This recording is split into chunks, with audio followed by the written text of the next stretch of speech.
Hello everyone, welcome back to Assam জ্ঞান সৌৰভৰ আন এটা মেগা মেৰাথন ক্লাছলৈ আপোনালোক সকলোকে পুনৰবাৰ স্বাগতম জনাইছো আৰু আজি আমি আলোচনা কৰিম সায়েন্স ৰিলেটেড কিছুমান important question for upcoming Assam TET exam and Assam police exam so আমি পলম নকৰাকৈ আজিৰ ভিডিঅটো আৰম্ভ কৰোঁ।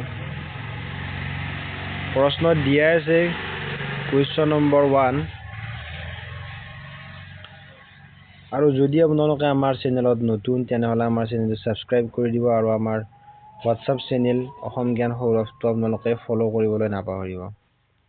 কুৱেশ্যন নম্বৰ 1 দিয়া আছে ম্যাথ দা লিষ্ট 1 কোৱান্টিটি আৰু ইউনিট এটো ম্যাথ কৰিব দিছে and select the correct answer using the code given below list লিষ্টত দিয়া আছে হাই স্পীডৰ ইউনিট কি wavelength pressure energy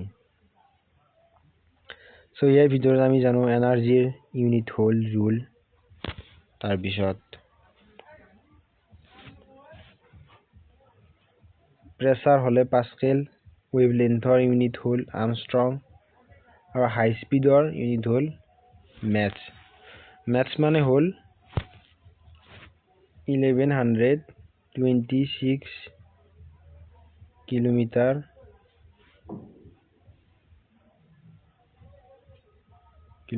per hour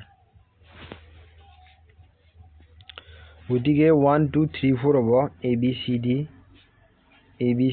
1 2 3 4 option number D is correct. Next question, decibel is the unit of decibel কিহৰ এটা একক তলৰ কোনটো কোৱান্টিটিৰ একক decibel unit hall decibel speed of light নে ইন্টেন্সিটি অফ লাইট নে ৰেডিও এক্টিভিটি নে ইন্টেন্সিটি অফ লাইট অৰ্থাৎ পোহৰৰ বেগৰ একক নে তাপৰ যিটো ইন্টেন্সিটি তাপৰ প্ৰসাৰতাৰ একক নে ৰেডিও এক্টিভিটি নে ইন্টেন্সিটি অফ লাইট নে শব্দৰ তীব্ৰতাৰ একক ইয়াৰ ভিতৰত কাৰেক্ট আনসাৰটো হ'ব option number D is correct. Intensity of sound শব্দৰ তীব্ৰতাৰ একক ডেসিবেল আৰু শব্দৰ কম্পনাঙ্কৰ একক হল hearts. What is the unit of Young's modulus of elasticity? Young's modulus of elasticity একক কি SI ইউনিট সুধিছে আমাক সো ইয়াত আমাৰ অপশন দিয়া আছে dyne per centimetre newton per metre square pascal metre square per second so ইয়াৰ ভিতৰত SI ইউনিটটো হ'ব pascal. Next match the list 1 with list 2 and select correct answer from the code given below ইয়াক আমাক দিয়া আছে acceleration force work done impulse so ইয়াৰ ভিতৰত ফোৰ্সৰ একক হ'ব নিউটন তাৰ পিছত work doneৰ একক work doneৰ ইউনিট হ'ব জুল তাৰ পিছত impulse accelerationৰ ইউনিট হ'ব metre per second square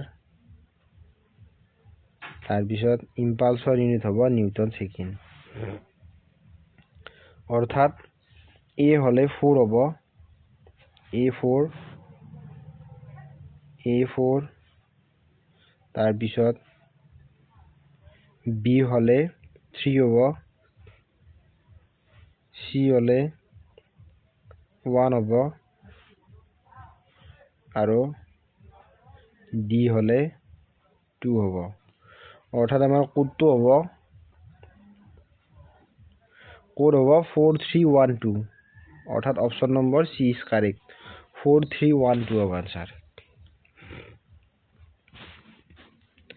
next option দিয়া আছে 1 কিলোৱাট মানে জুলত নিলে কিমান হ'ব 1 কিলোৱাটক যদি আমি জুলত প্ৰকাশ কৰো তেন্তে কিমান হ'ব সো সো এইকেইটা অপশ্যনৰ ভিতৰত কাৰেক্ট অপশ্যনটো হ'ব অপশ্যন নম্বৰ লাষ্টৰটো 3.6 × 10⁶ জুল। তলৰ কোনটো স্থানত কোনো বস্তুৰ ওজন সৰ্বোচ্চ হয়, অৰ্থাৎ পৃথিৱীৰ কোনটো অঞ্চলত? At which place of the following weight of an object is maximum? অৰ্থাৎ কোনো এটা বস্তুৰ ওজন সৰ্বোচ্চ হয় পৃথিৱীৰ কোনটো অঞ্চলত?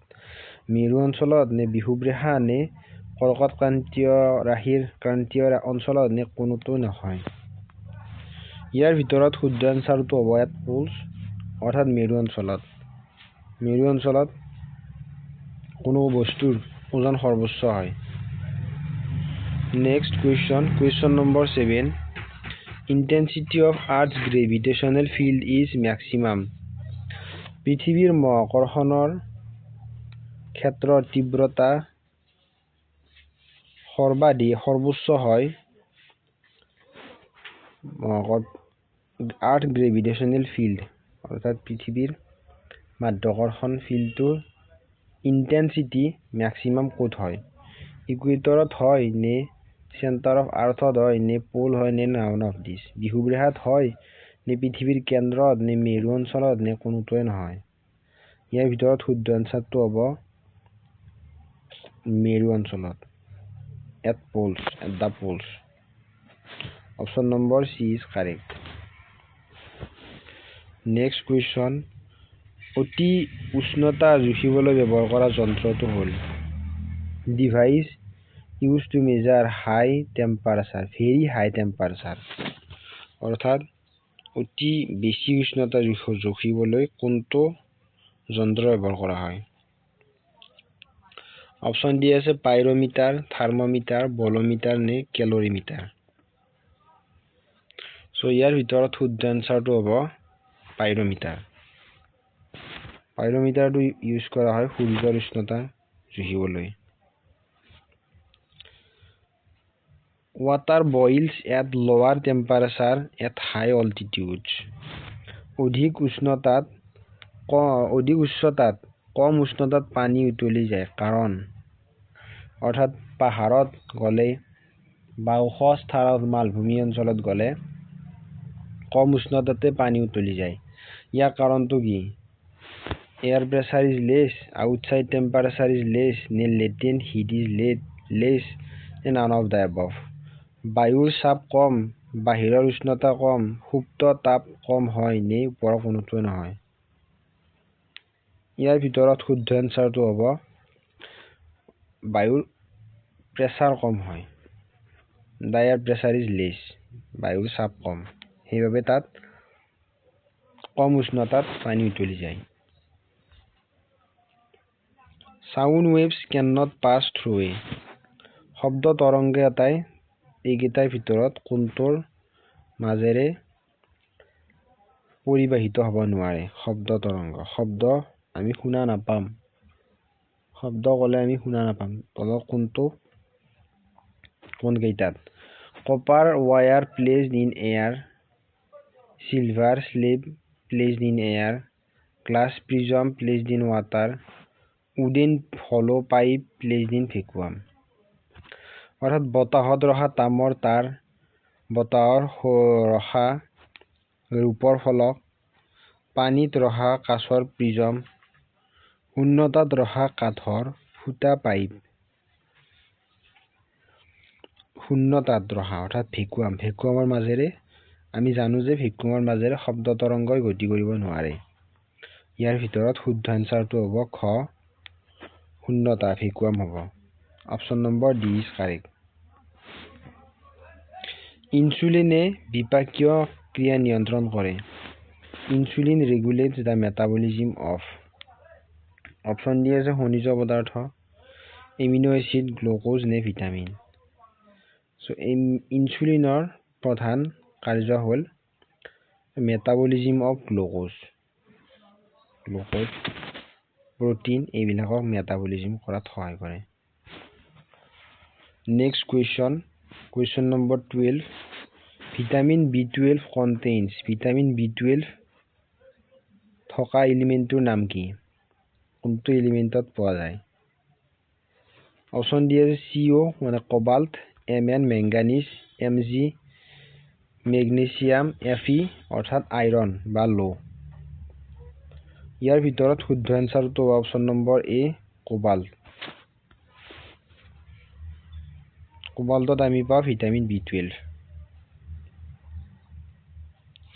Global warming May result in গোলকীয় উষ্ণতা বৃদ্ধিৰ ফলত কি সমস্যাই দেখা দিব পাৰে বানপানী নে ঘূৰ্ণীবতাহ নে বনৰ উৎপাদনশীলতা হ্ৰাস flood cyclone decrease in forest productivity নে ওপৰৰ গোটেইকেইটা সো গ্লোবেল ওয়াৰ্মিংৰ ফলত যেহেতু পৃথিৱীৰ উষ্ণতা বাঢ়ি যায় বাঢ়ি গ'লে আমি ফ্লাডৰ নিচিনা পৰিস্থিতি দেখা পাব পাৰোঁ সাইক্লোনো পাব পাৰোঁ তাৰপিছত আমি ফৰেষ্টৰ উৎপাদনশীলতাও নিশ্চয় হ্ৰাস হ'ব অৰ্থাৎ ওপৰৰ সকলোবোৰ হ'ব অল অফ দ্য এবভ হ'ব তলৰ কোনটো ঠাণ্ডা তেজৰ প্ৰাণী which of the following is a cold blooded animal option দিয়ে আছে ৰেবিট পিজিয়ন শাৰ্ক নে kangaroo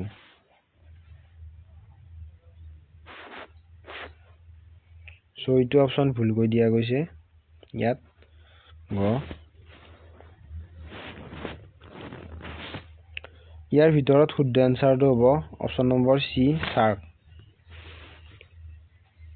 next poison gland found in snakes is a modification of সাপত পোৱা বিষ গ্ৰন্থি কোনটো অংগৰ মডিফিকেশন বুলি কৈছে কোনটো অংগৰ ৰূপান্তৰণ লিভাৰৰ নে পিটুইটাৰি গ্ল্যান্ড নে চেলাইভাৰি গ্ল্যান্ড নে গোটেইকেইটাৰ যকৃতৰ নে পিটুইটাৰি গ্ৰন্থি নে লালতি গ্ৰন্থি নে সকলোকেইটাৰ সাপত পোৱা বিষ গ্ৰন্থিটো হৈছে লালতি গ্ৰন্থি চেলাইভাৰি গ্ল্যান্ড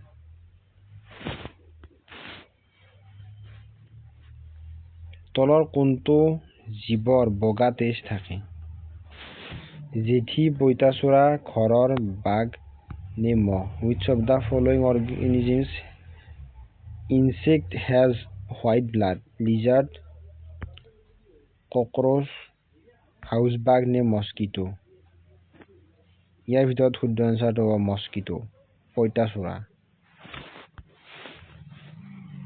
বাষ্ট কিহৰ লগত জড়িত গোলকীয় উষ্ণতা বন্যপ্ৰাণী ওজন স্তৰৰ বিন্ধা নে আয়সৰ দৰে পৰিবেশ ব্যৱস্থাপনা burst is associated with wild life বন্যপ্ৰাণী নেক্সট পৰিস্থিতি তন্ত্ৰত শক্তি প্ৰবাহ হয় পৰিস্থিতি তন্ত্ৰত শক্তি প্ৰবাহ হয় অৰ্থাৎ যেটো আমাৰ অৰণ্যত পৰিস্থিতি তন্ত্ৰ এটা চলি থাকে যেনে তৃণভোজী প্ৰাণীবিলাকে ঘাঁহ বন খায় ঘাঁহ বনৰ পৰা শক্তিটো তৃণভোজী প্ৰাণীৰ ফালে যায় তাৰপিছত তৃণভোজী প্ৰাণীৰ পৰা মাংসভোজী প্ৰাণীলৈ শক্তিৰ প্ৰবাহ হয় এনেদৰে আকৌ প্ৰথমতে আকৌ ঘাঁহ বন বা যিখিনি আমাৰ উদ্ভিদ আছে উদ্ভিদখিনিয়ে শক্তিৰ মূল উৎস মানে তেওঁলোকে সেইবিলাকে নিজেই নিজৰ খাদ্য প্ৰস্তুত কৰিব পাৰে সেইবিলাকক স্বভোজী বুলি কয় অৰ্থাৎ অটোট্ৰফ বুলি কয় আৰু এই শক্তিটো এটা দিশত প্ৰবাহিত হয় এক দিশাত্মক হয় so option number 1 is correct ইউনিডাইৰেকশনাল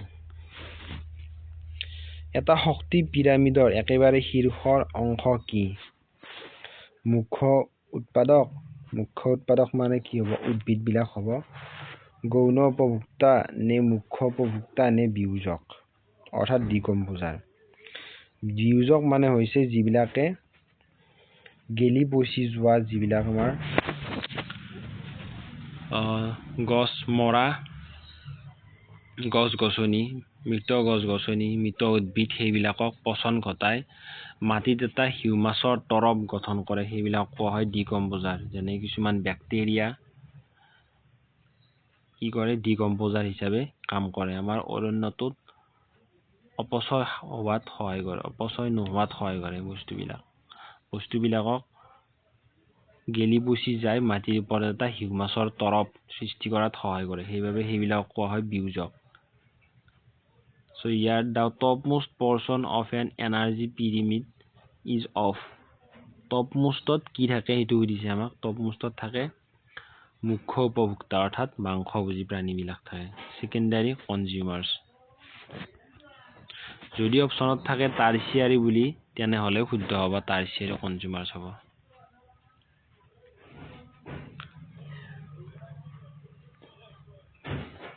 last question উচ্চ পোষক সাপত ডিডিটিৰ দৰে কীটনাশক দ্ৰব্যৰ উপস্থিতি কি বুলি কোৱা হয় the occurrence of pesticide like DDT in higher trophic levels is termed as